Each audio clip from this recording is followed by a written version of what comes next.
जय माता दी, जय विंध्याचल वाली माता। उम्मीद है आप सब अच्छे होंगे और माता से प्रार्थना है कि आप अपनी कृपा बनाए रखें और जो इस कथा को सुन रहे हैं, इस वीडियो को देख रहे हैं, उस पे माता अपनी विशेष कृपा बनाए। विंध्यवासिनी महामाया या योग माया माँ दुर्गा के एक परोपकारी स्वरूप का नाम है।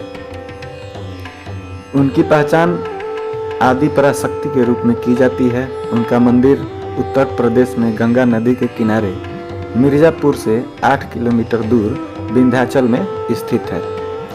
माँ विंध्यवासिनी त्रिकोण यंत्र पर स्थित 3 रूपों को धारण करती है, जहाँ स्वयं माँ आदिशक्ति महालक्ष्मी विंध्यवासिनी के रूप में अष्टभुजी अर्थात महासरस्वती और काली खोह स्थित महाकाली के रूप में विराजमान है।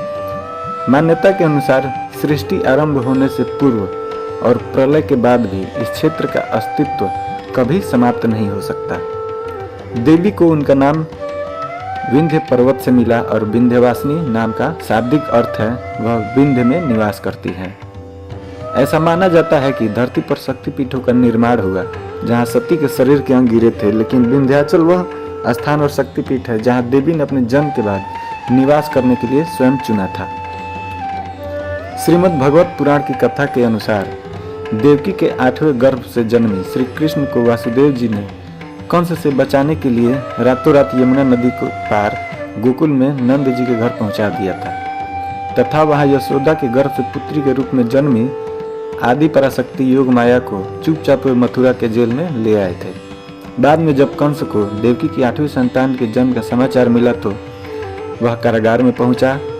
उसने उस नवजात कन्या को पत्थर पर पटक कर जैसे ही मारना चाहा, वह कन्या अचानक कंस के हाथों से छूटकर आकाश में पहुंच गई और उसने अपना दिव्य स्वरूप प्रदर्शित कर कंस के वध की भविष्यवाणी की और अंत में वह भगवती विंध्याचल वापस लौट आई।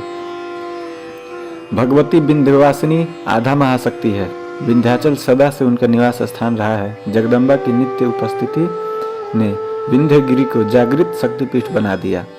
पद्म पुराण में विंध्याचल निवासिनी इस महाशक्ति को विंध्यवासिनी के नाम से भी संबंधित किया गया है।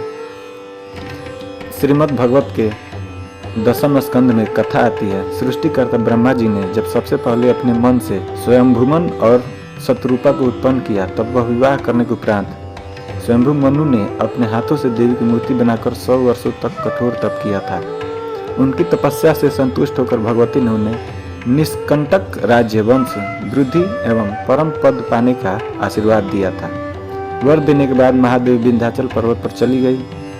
इससे यह स्पष्ट होता है कि सृष्टि के प्रारंभ से ही विंध्यवासिनी की पूजा होती रही है। सृष्टि का विस्तार उनके ही शुभाशीष से हुआ था।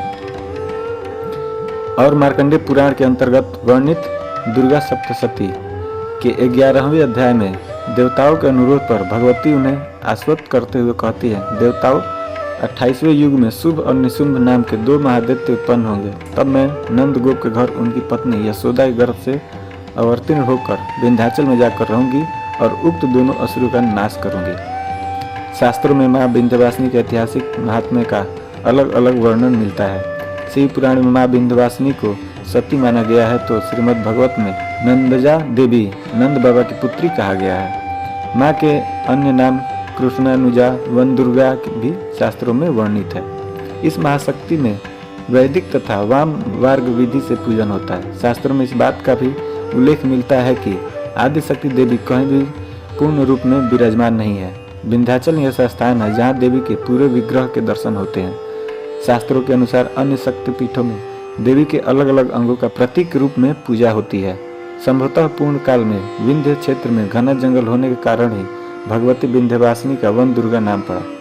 वन को संस्कृत में अरण्य कहा जाता है। इसी कारण से ज्येष्ठ मास के शुक्ल पक्ष की षष्ठी विंध्यवासिनी महापूजा की पावन तिथि होने से अरण्याष्टमी के नाम से विख्यात हो गई। तो ये थी माता विंध्याचल की कहानी कथा। आपको अच्छी लगी हो तो कमेंट में जय माता जरूर लिखें और वीडियो को लाइक करें और भविष्य में हम आपको ऐसे ही और ऐतिहासिक कथा को सुनाएं। इसके लिए आप हमारे चैनल को सब्सक्राइब जरूर करें। आज के लिए इतना ही। जय माता दी।